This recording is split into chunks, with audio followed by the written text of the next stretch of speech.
Okay, so we are at 1 o'clock. I'm going to go ahead and kick off the session. You are in the Cleveland Recycling. We want to hear from you breakout session at the 2020 Sustainable Cleveland Virtual Summit. I want to thank all of you for joining us. Want to thank all of the sponsors and Cleveland Public Library for hosting the summit on this Hopin platform, and also all of our staff, and of course all of our partners who have helped make this possible. So I'm going to give you a presentation today that is we're hoping to be as interactive as possible on the platform that we have.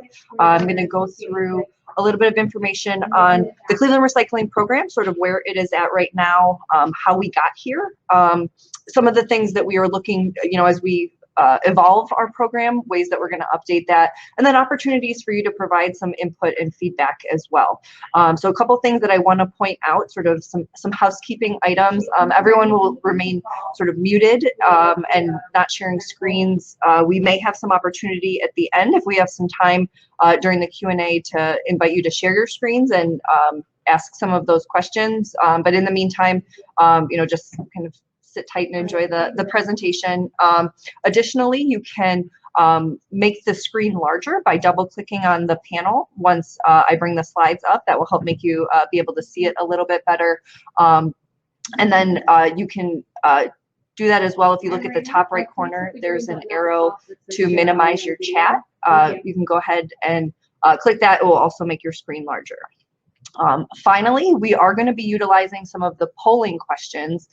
So if you, right next to the chat are the polls, those questions should already be populated. I'm going to kind of get to them as I go through the presentation, but wanted to just point that out to everybody so that you can either answer those now or answer them as we go along. So with that, I'm going to start sharing my screen. Patty, can you see that? Yes. Okay, great. All right, so again, Recycling in Cleveland, we want to hear from you. As many of you know, our Curbside Recycling program is unfortunately temporarily on hold. We have had to hit pause on that for a number of reasons. First and foremost, of course, is the markets themselves nationally have really influenced the type of materials that are actually being accepted for recycling. A lot of this leads to increased costs for processors, and then we as cities are seeing those costs translated to us. So the reason that we were not able to continue our program is we unfortunately just were not able to identify a vendor that we were able to cost effectively provide a curbside recycling program for. We have since, additionally, I think we're looking ahead to sort of what is next for us and how we address some of this. So we've brought a consultant on to help us assess both our curbside recycling, but really our waste collection operations as a whole. Our division of waste does a lot to keep our city clean and keep trash off of our streets. So we're really trying to be mindful of the work that they do and those services that they provide, while also trying to get a more effective and sustainable program in place. Additionally, I think one of the big things that we are focused on from the Office of Sustainability's perspective is really trying to use some of these updates to better support a more local circular economy, where we're really looking at our wastes as resources and not a burden and things that we have to dispose of. As we learned yesterday in our urban drawdown breakout, there are opportunities to repurpose some of those wastes, and in the instance of organic waste, there's carbon that really is turning into a valuable resource rather than something that we're trying to manage and capture in carbon sinks, for example. So a couple quick things we want to see, sort of who's in the room here. Polling question, if you can please answer this. Are you a City of Cleveland resident? Yes or no? And I unfortunately cannot see the polls while I am sharing my screen, so I'm gonna just hope that you are all filling those out. I believe after you answer the polling question, the results will populate for you. So just trying to see how many folks we have in the room here. Give another couple seconds. And then we also want to know which best describes your household? Are you a homeowner, single family home, multifamily home, so duplexes, triplexes, up to quadplexes, so up to 4 units, renter of a single family home, a multifamily home up to 4 units, or something larger than 4 units, you know, some of the larger apartment complexes, etc. Or there might be some other description for your household, so you can fill those out.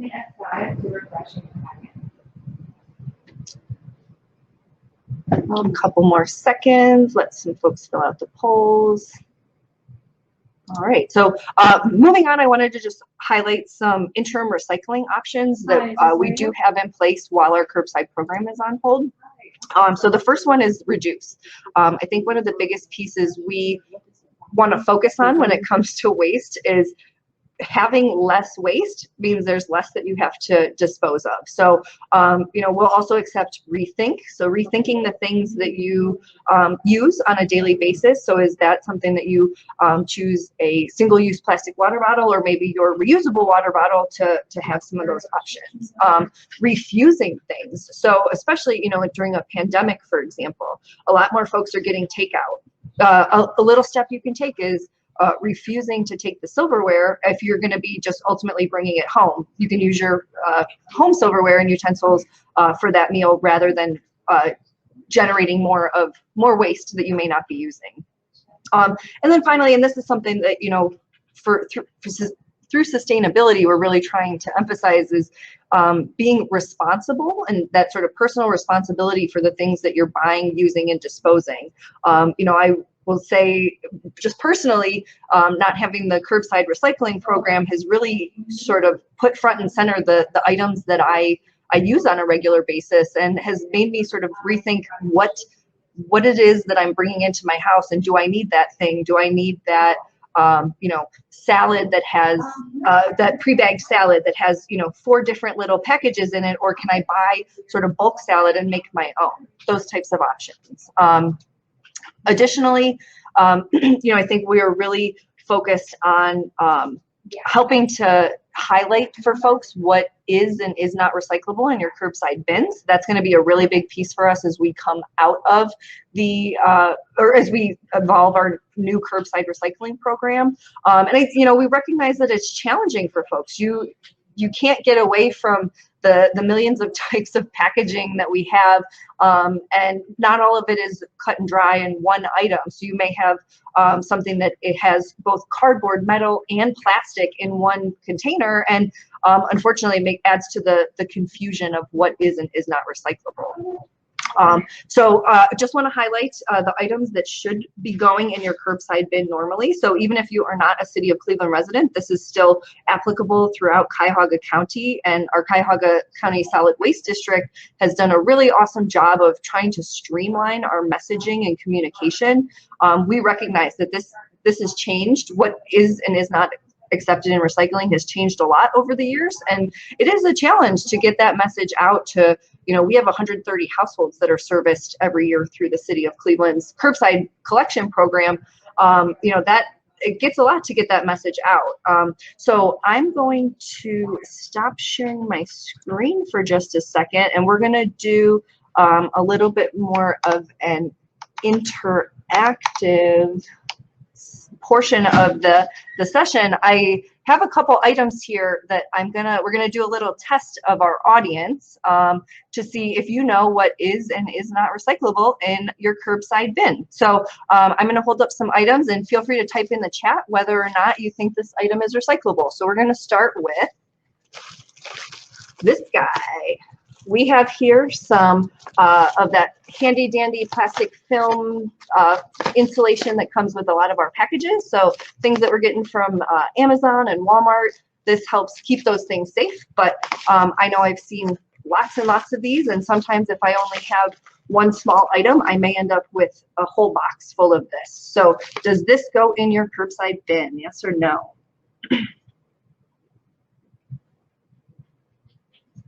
All right. Okay, so I'm seeing, and I really love this. Thank you all for participating in the chat. I am seeing Mrs. Slowinski's environmental science class says no, so thank you for that. Quick shout out to all of you. I want to also thank Dave Folks, I hope I'm saying that correctly. He said, not in curbside, take back to the grocery store with your bags. So yes, this is not an item that goes in your curbside bin. We recommend that you pop it and get it as flat as possible, and then you can take it back to your grocery stores that have those bins for accepting your plastic bags and films.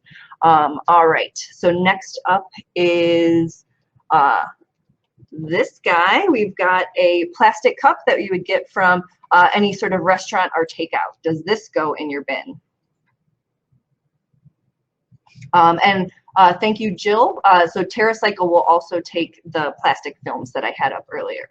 All right, so I am feeling that we have a pretty well-informed audience here. So a lot of folks are saying no to this as well. And Sean, great question. Should we clean it out first? There are no, I'm going to say sort of blanket, no disposable serviceware. So no cups, no plates, no silverware, anything, even though it may be plastic, it does not go in your curbside bin. We've found that, you know, the market for recycled plastics has really changed a lot with the kind of Chinese sword not accepting our recyclables anymore overseas and trying to find more domestic markets for those.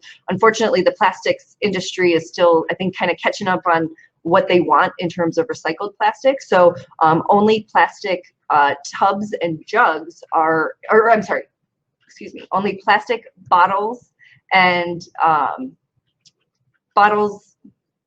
jugs are recyclable in your curbside bin. So one of the things that, yes, bottles and jugs. Thank you, Karen Miller. We've got some folks from the solid waste district here chiming in. So no tubs, only bottles and jugs. Let me reiterate that. So that brings me to then this guy. I've got a peanut butter container. And as you can see, we've got a little bit of residue in here. Is this recyclable in your curbside bin?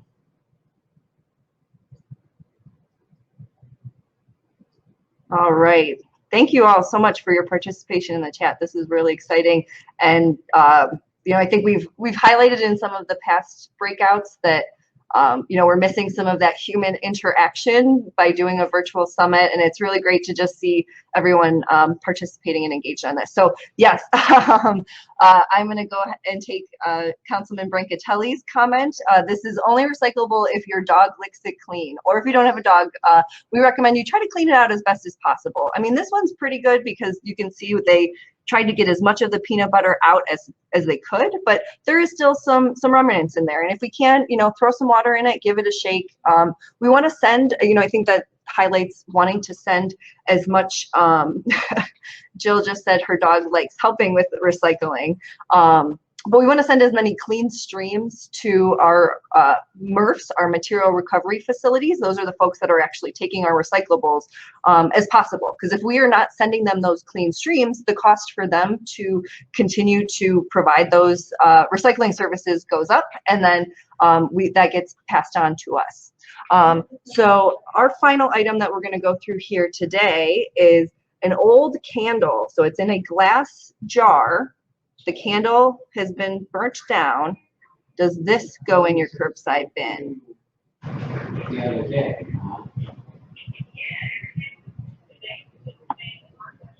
All right, and we have a pretty solid audience here, so I'm very excited to see these responses. No, but this highlights, you know, I think one of the next pieces that I'm going to get to in my presentation around reuse. So no, this should not go in your curbside bin. The only glass that really should be is from food and beverage containers. So things like ceramic plates and those kinds of things should not be going in your bin. And they also, you know, create a hazard for the folks who are doing some of the processing at the tail end of it. So, but you can, you know, try to heat this wax up and find other uses for this jar. It's still pretty good jar. Could make a good sort of outdoor candle holder if you needed to. So again, we want to get folks rethinking of that. So I'm going to go back to the presentation. Bear with me, everybody. Patty, you can still see that, right? Cool. So moving along, we were kind of talking about some of the interim recycling options.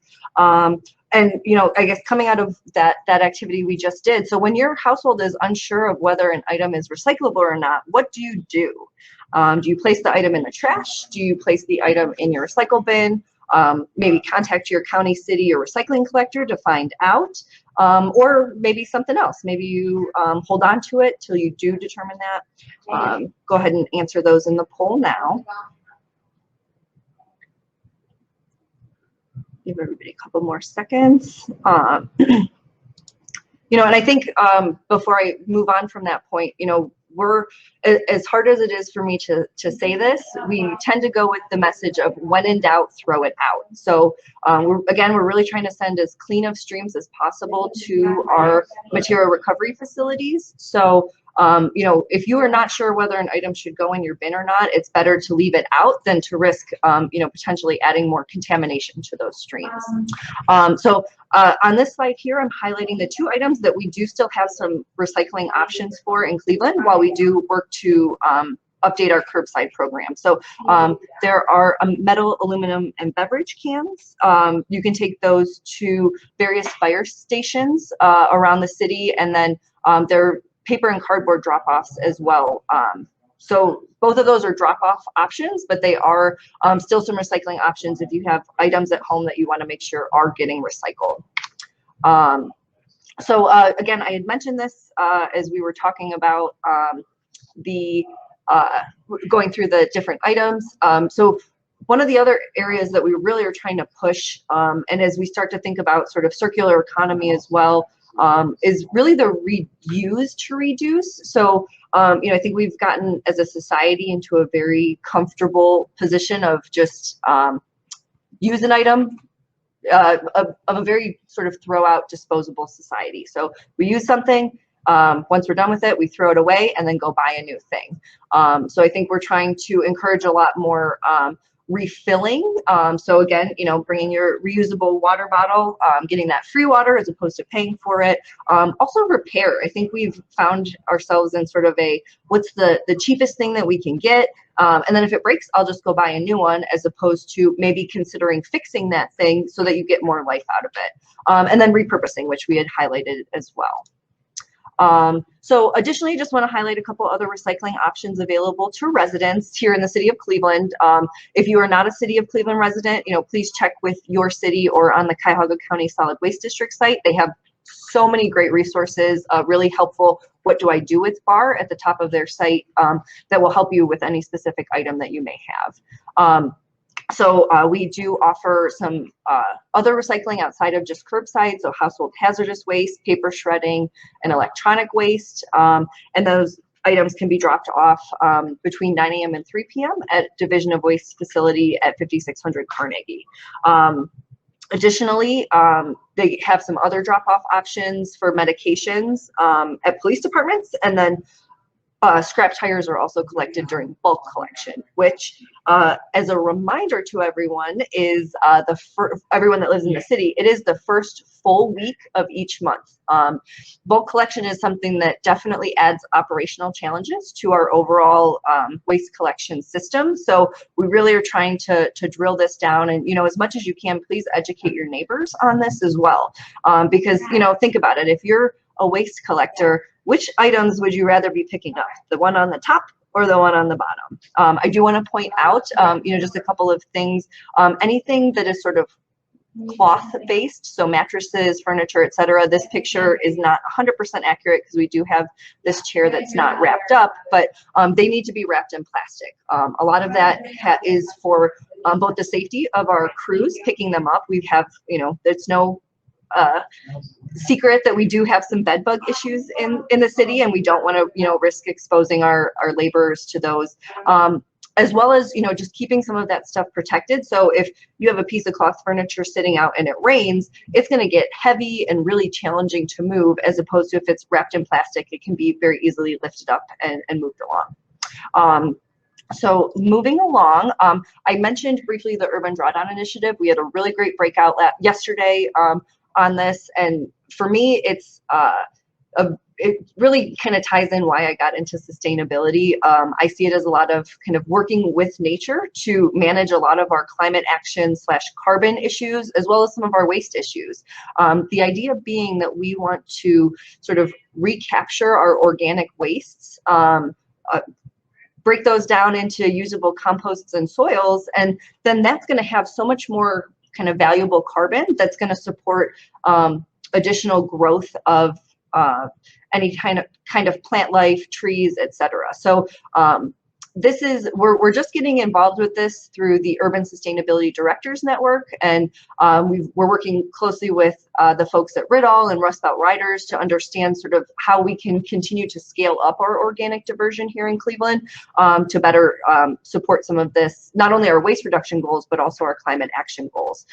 There's some ties into the Cleveland Tree Plan. So for example, trees that are growing in healthier soils grow 30% better than trees that are maybe just growing in the tree pit that already existed.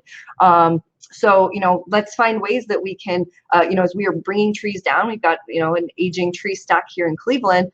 Can we capture that woody material, break it down into compost and soil, and then actually use that material for new trees that we're planting and ensure that they get established a lot better. Connections to our 10-minute walk goal, of course, trees, parks, green space, they all connect to this. And through this, we're hoping to see a lot more economic development opportunities, workforce development opportunities, and, finding ways to build resilience into our neighborhoods that might be impacted by climate change. Additionally, just want to highlight that, composting and organic waste reduction is definitely something that we're pushing, and our county solid waste district does host seminars on composting regularly. We encourage you to visit cuyahogarecycles.org just to see what they have available, and they are just a great resource if you do have any questions around that. We'll also want to highlight Rust Belt Riders is offering residential compost pickup services. Dan Brown yesterday gave some highlights to that. I want to say he had over 700 folks that they are now collecting from, which is really awesome. And kind of building off of this, we're going to look to see maybe if there's ways to do compost or organic drop-off options as we update our curbside program and continue to look at more organic diversion. All right, so another poll question for everyone. Do you currently do any kind of composting at home? Yes, backyard composting or vermicomposting. Maybe you utilize those compost pickup services. No, but you would like to start. Maybe you want to learn more. No, I don't plan to, and that's okay too. It's not necessarily something that everybody is comfortable or maybe equipped to. If you live in an apartment, it does pose some challenges. It's not impossible, but it makes things a little bit more difficult when you're working on that. All right, I'm gonna give a couple more seconds, let folks answer that poll, and then we're gonna move on. Another big piece that I think the pandemic has really highlighted for us is our relationship with plastics. We did have a breakout earlier today on plastics in the Great Lakes, and we have through Sustainable Cleveland a plastics reduction working group that has been sort of talking about and dealing with some of these issues for a while. And the pandemic, I think, has only really illustrated just how much plastic we use and how much we use it for also, maintaining safety during times like this. But, again, as I mentioned before, we're seeing increases in, say, takeout, and then the packaging that comes with that leads to a lot more waste that's generated. I think many of you may have also seen or experienced at your local grocery stores at the very beginning of the pandemic. There were no reusable bags allowed. You had to use all of the bags that they provided. I'm noticing that has shifted, and as long as you're willing to bag your items, most folks are comfortable with bringing your reusable bags. So that's going to bring us to our next two polling questions. Pre-COVID, so this is before the pandemic, how likely were you to bring your reusable bags when you went to the store? Always, most of the time, sometimes when I remember, and again, we understand you gotta have the bags in order to bring them, and sometimes remembering to put them back in your car after a grocery trip can just get lost, and that's okay too. Or maybe that is, you don't prefer to use reusable bags. And we have a couple folks in the city who are have been talking about this. I know some of city council members pre-pandemic were exploring the plastic bag legislation in Cleveland, and I think as we start to move through the pandemic and move past it, I hope we're going to resume some of those conversations as well. So then that brings me to my next question, that is post-COVID. So now that we have been dealing with this, how likely are you to bring your bags? Do you still feel just as comfortable? Do you mind sort of bagging them yourselves? Or, you know, do you sort of default want to make sure that you're kind of following protocols and just using the bags that are provided by the store? So we'll give a couple more seconds on this one as well. And I believe most of you can kind of see all the polling questions now. So there's probably a few folks who have jumped ahead and already answered some of those. So a couple other things I want to just make sure to highlight before we get into some of the Q&A is our zero and reduce waste events. I'm realizing this is an old slide, so please ignore the August and September information. We did have last month a zero and reduced waste event workshop, trying to highlight the different ways that you can reduce your waste. Obviously, events look a lot different for us today. We are feeling very fortunate. This is going to be probably our closest to zero waste summit that we've had. That's something that we really try to push through all of our in-person summits, but this one should be pretty low waste. I guess it's on you as participants how much waste gets generated over these 2 days. So we hope to have a few more of these workshops as we continue throughout the year. And as you know, I think the event industry starts to shift to better accommodate some of the safety protocols around the pandemic. So look for those. You know, we'll share through Sustainable Cleveland as any of those events come up. So, you know, what can you do? I think the biggest thing that we want to emphasize right now, we've hired the consultant, and we're really we want to hear from you as residents. What is important to you? Our office is pulling together a survey that's going to hopefully dive a lot deeper than, you know, we can get today through this session into some of your recycling habits as a resident, as well as some of the things that you would like to see as we move forward and look to update our program. So within the next couple months, we're going to have a survey that we'll be sending out, and Patty is going to include in our chat box a contact form. So right now we're just trying to capture contact information from interested residents, because you're the folks that we do, you know, we want to make sure we're hearing from you as we update the program and are getting input from the community. So please make sure to, if you haven't yet, fill out that form, and as we release that survey and find other opportunities to share your feedback,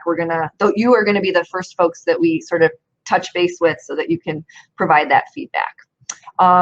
So final polling question, and this is, you know, important for us as we try to look at what outreach and education is going to be needed beyond the summit, and as we update the recycling program. Which social media channel do you use the most? I'm emphasizing the most. You know, we have presences on Facebook, Twitter, and Instagram, but you know, it's important for us to see sort of where folks are going for their information. So especially as you think about recycling info, where would you be maybe most inclined to find some of that? I'll give a couple more seconds there. And with that, I want to thank you all for joining us in this session, and we're going to open up to some Q&A. I am going to stop sharing my screen. Give me 1 second. And we also have the ability to, for questions that get answered, or if you have a question, you can either post it in the chat, or you should have an option to share your audio and video. If you click that, I will be able to see you, and I can make you live, and you can answer or ask your question live. So maybe while we wait for folks to do that, Patty, did you have any questions that you wanted to, that you've seen so far? Yeah, we've had a question come in from John. Let me pull that up real quick. Well, this is more of a statement. The message of what should be in the bin should be spelled out in large letters on every bin.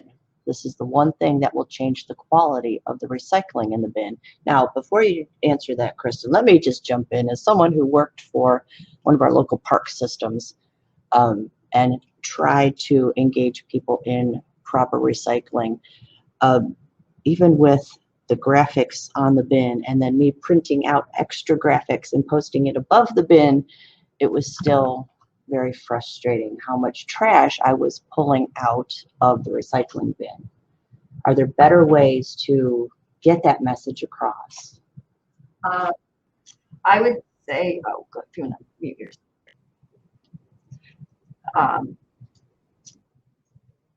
I would say if anyone has figured that out, let us know.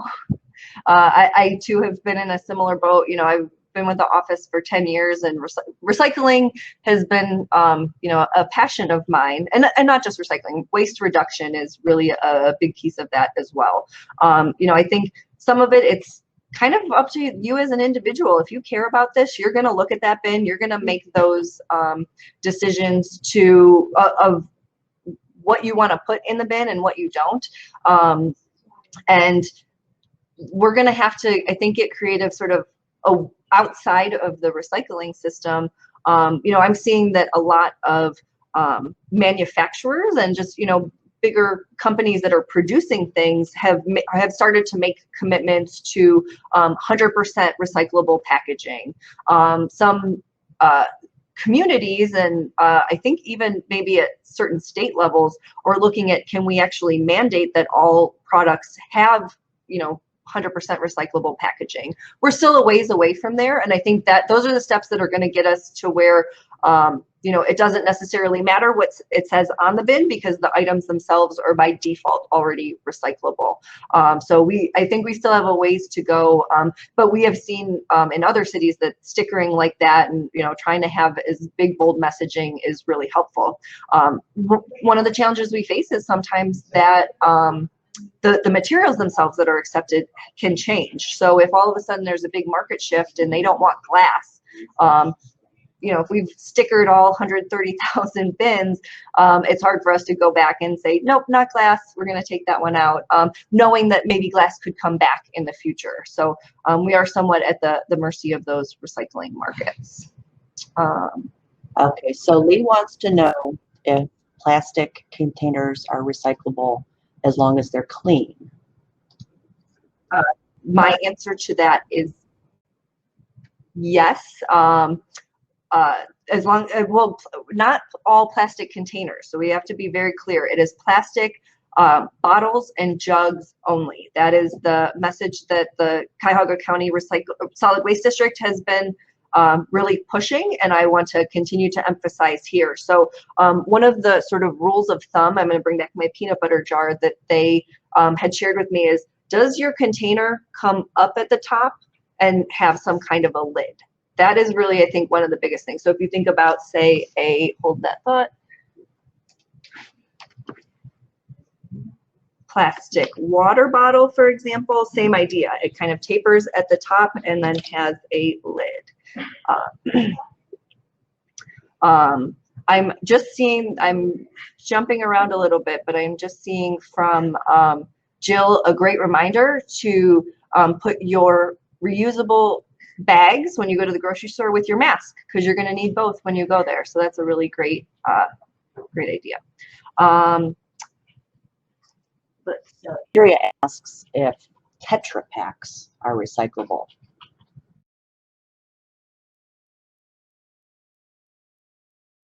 That is a great question. Maybe I'm not familiar with what a tetra is. If anyone else can maybe put that in the chat, that would be helpful. And again, I see some folks from the Solid Waste District on as well. So if you have any input on that, please don't hesitate to either chime in. Okay, Tetra Pak is a shelf-stable carton. Okay, got it. So that is things like maybe a soup container. So more cartons, or say milk. Milk would be a Tetra Pak. So those are recyclable in your curbside bin. And Jill has mentioned that TerraCycle will also take those. So thank you very much, Karen, for chiming in on that as well. Kristen, can you address what wish cycling is? Ooh, great question. That is a really good question. And I think, I kind of skimmed over it at the beginning, but when we think of our recycling challenges in Cleveland, one of the biggest ones that we have is contamination. And that, I think, is really what led to us sort of having to hit pause on the program, because some of our material recovery facilities know that the city of Cleveland has historically had a pretty high contamination rate. They only want to see maybe 5%. So of everything that we are sending to the recycling facilities, only 5% of that can be not those items that I had pulled up earlier. That is tricky, especially when we have what we call wish cyclers. So these are folks that think something is recyclable. So they've got, this, and it's plastic, and you look on the bottom and it's got a triangle that looks like a recycle symbol. And you want it to be recyclable. I mean, I hate throwing things away. When I have to put something in my trash can, it takes a little bit of me, it takes a little bit of my soul out of there. But, it's the system that we are sort of limited to right now. And, when folks when I had mentioned earlier, sort of that when in doubt, throw it out. If you are not following that, you may be a wish cycler. And this is not to shame anybody. It's about, education and getting yourself sort of up to speed, so then you can encourage others to do the same. Dave made a good point about like food clamshells, because it's number one. So yes, food clamshells are a number one plastic, and they, in theory, are recyclable. I mean, I guess technically anything is recyclable if you process it the right way, but whether it's recyclable in your curbside bin or not is really a key piece of it. So definitely wanted to, glad that somebody asked that question, because that is a big challenge here. And, it really, it makes it harder for those of us that are trying to recycle correctly. So, it looks like, based on the responses that a lot of you put in the chat, you're recycling, but there are a lot of folks that don't. A lot of folks that think they know and are experts on it, and still are throwing things like styrofoam in their bin, because that too, some styrofoam containers have triangles on them. So yeah, it's really important that we kind of all get on the same page in terms of what's going in there, so that we are not ultimately contaminating the clean recyclables that are getting sent out. Other questions, Annie?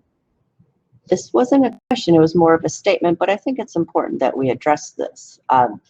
Tony Regatelli says, these are all trick questions. Cleveland does not have curbside recycling. It's true, and I appreciate you mentioning that, but I think our office is trying to be transparent. We did have to hit a pause on our recycling program.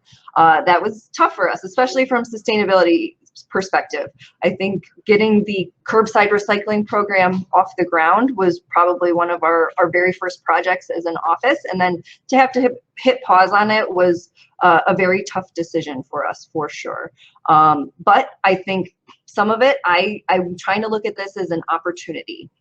Hitting reset is going to give us the chance to make sure that the program that we put in place not only improves our waste reduction, so that we are seeing a lot more materials being diverted from landfill, but it needs to work for our residents, and it needs to be cost effective and sustainable. And then finally, because we're going to put a lot of pressure on this consultant, it needs to be flexible and adaptive to the different changing markets that we expect to see as products are being made differently, as different materials are or are not being accepted. So, Councilman, I agree. It's a little funky to be talking about a recycling program that we don't have, but I think one of the things when we first hit pause on the program, we are still collecting recycling. We still have 2 bins that are being set out. Some of it is first just to address the volume of waste that is generated in the city. We do, thousands of tons a year. So making sure that we tackle that, and then are encouraging people to still maintain the habits. Just because we don't have the recycling program doesn't mean that you should not be, maybe cleaning out some of your materials or sorting them correctly. I think it's still important, when we come out of this, those same 5 items are going to be recyclable in your bin, and we want to make sure that we're kind of maintaining that consistency as we move on. So Judy asks, Cleveland advised us to continue using the recycling containers. Is that so we'll be ready to resume someday? Yes, that is correct. And some of it too, just operationally, it is a big lift, especially amongst amid a pandemic, to go and collect all of those bins, only to maybe have to deploy them within a few months afterwards. So we're keeping everybody with their bin, and some of it is just, again, to keep in that practice of recycling so that we can do it right when we come out of this. I see a question from Peggy that I might default to our solid waste district because I'm not 100% sure. Do we leave lids on glass jars when we are recycling glass jars? And I'm sorry if that question was already answered.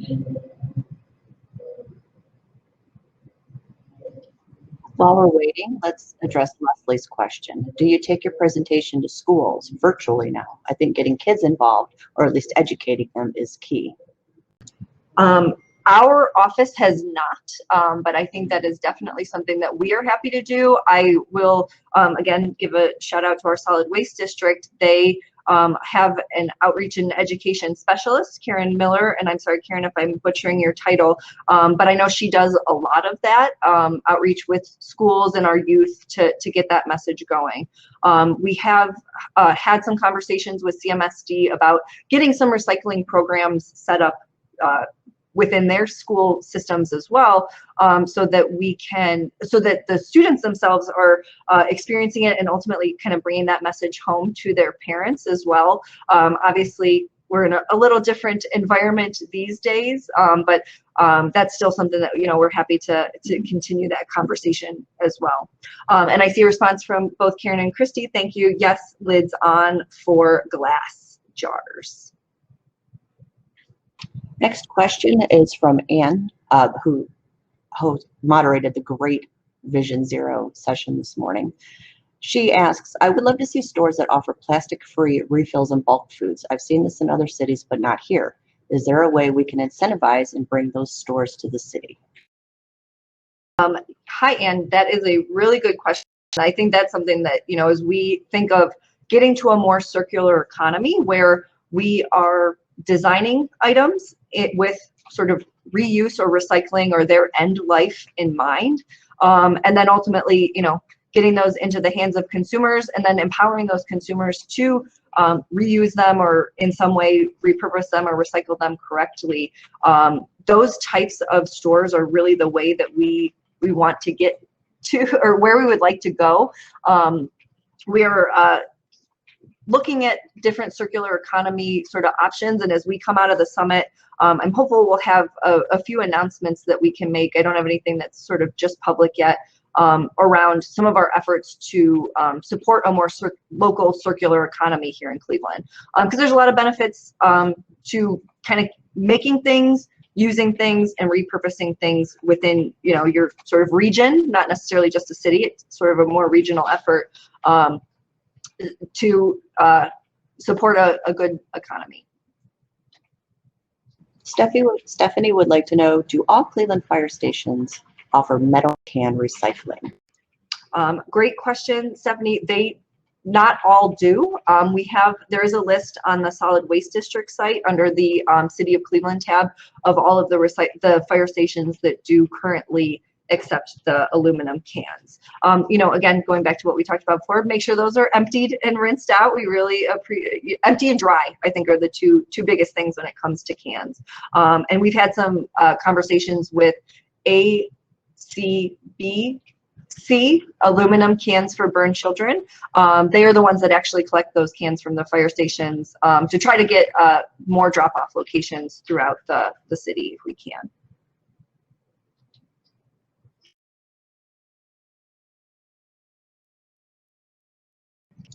I don't see any more questions coming in.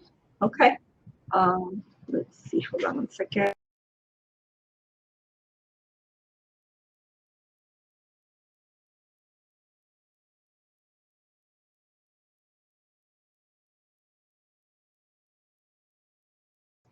I do see a question about explaining vermicomposting. So I'm happy to touch on that, and again, invite my colleagues from the Solid Waste District if you have any input on it. So vermicomposting is a form of composting that actually utilizes worms. So that's sort of the vermi piece of it, to do the composting for you. So usually it's in sort of a closed system that may have a series of sort of trays or other mechanisms for the worms themselves to break down the compost. So you kind of put the food in, they eat and digest it, and what comes out of that is some good compost that you can use throughout your home or garden. Okay, here's a question from Stephanie. I'm from Case Western. We are getting requests to put out community drop-off recycling bins. I try to explain the couple of reasons it would be a bad idea, but are any other private organizations doing that? I haven't heard of any private organizations that are doing any of the sort of drop-off. You know, we experienced here in the city, if you're a city resident, you may have seen we used to have lots and lots of curbside or of recycling drop-off bins that were available to for residents to drop materials off. What we found over the years is that if those bins are not at sort of a very secure location, they are going to turn into garbage dumpsters. We have, unfortunately, some not so awesome folks in our city that are kind of abusing those bins, and that also leads to some illegal dumping issues as well.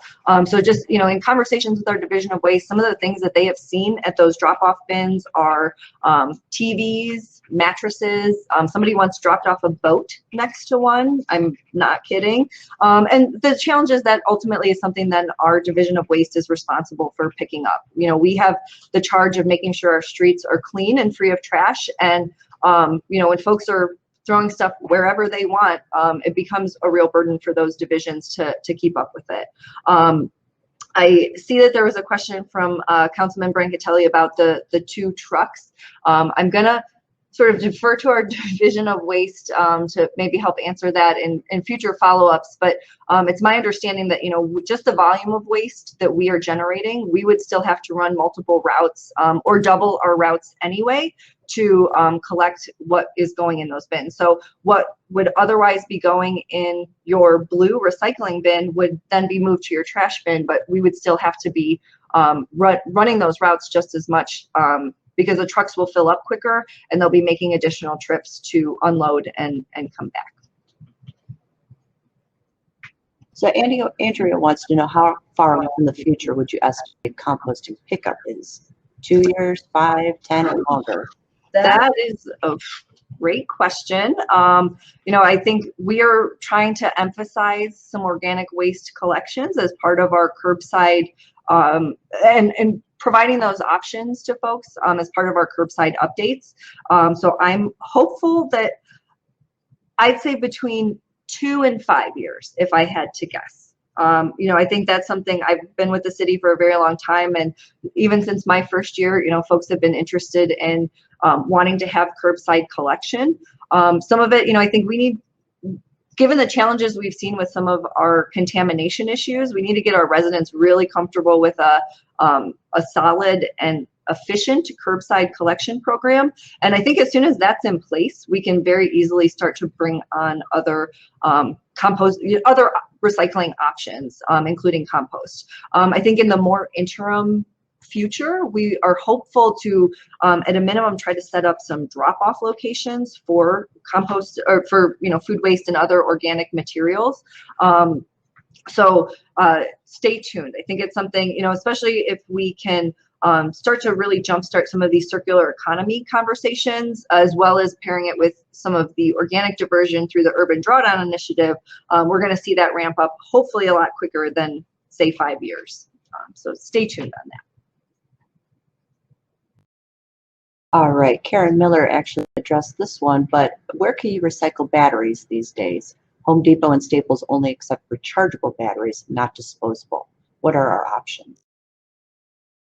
That is a great question that I too may defer to our, it looks like Karen has put into the chat a link to their batteries page. So if you want to defer to the chat, that would probably be the best place to look on where you can take batteries, because there's also different types of batteries, and I think different ways to recycle those based on what kind of battery you have.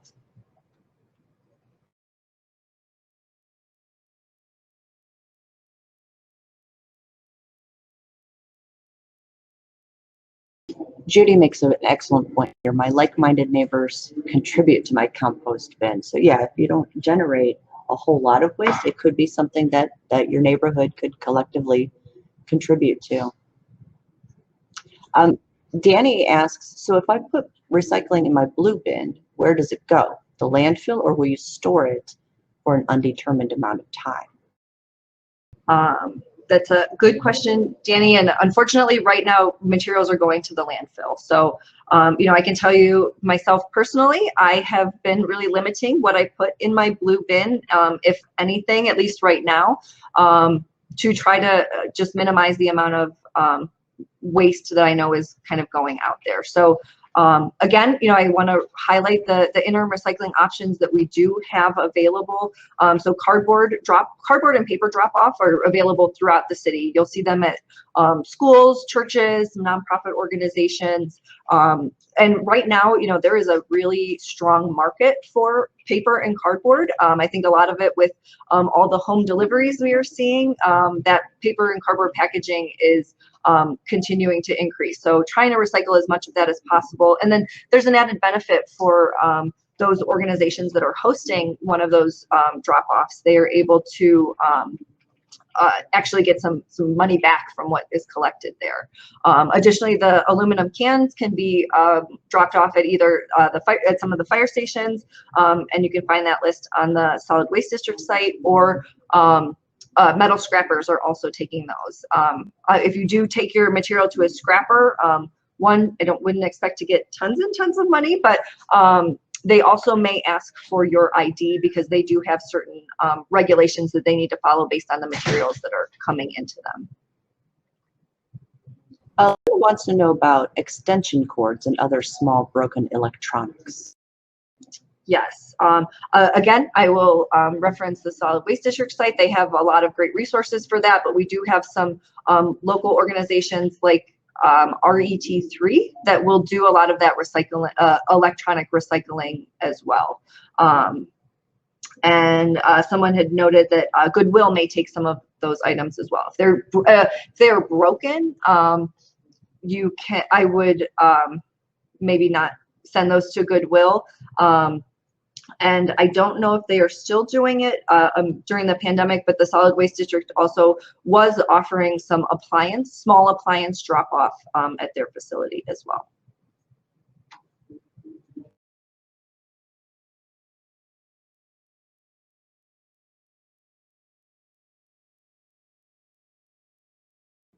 Katie asks, is there a plan to have targeted education program follow-up paired with recycling and potential compost curbside pickups? It seems like we need to have better adherence and less contamination for either program to progress or be successful. Yes, and so great question, Katie. That has been a big element of the engagement with our consultant, is what is that sort of communication going to look like as we roll out a new program, and really trying to get our residents as educated as possible on what is and is not supposed to go in their bin. Our office is really going to try our best to support those efforts through our channels. Obviously, it gets folks like yourselves involved and updated on what is and is not recyclable. But you know, I'm seeing here we've got 40 people in this room, and I would imagine out of the 40 of you, at least 39 are probably pretty good recyclers at home. So, you know, we may look to our sustainable Cleveland community to really help in not only getting the word out, but really, you know, helping educate folks and remind them on what is and is not recyclable.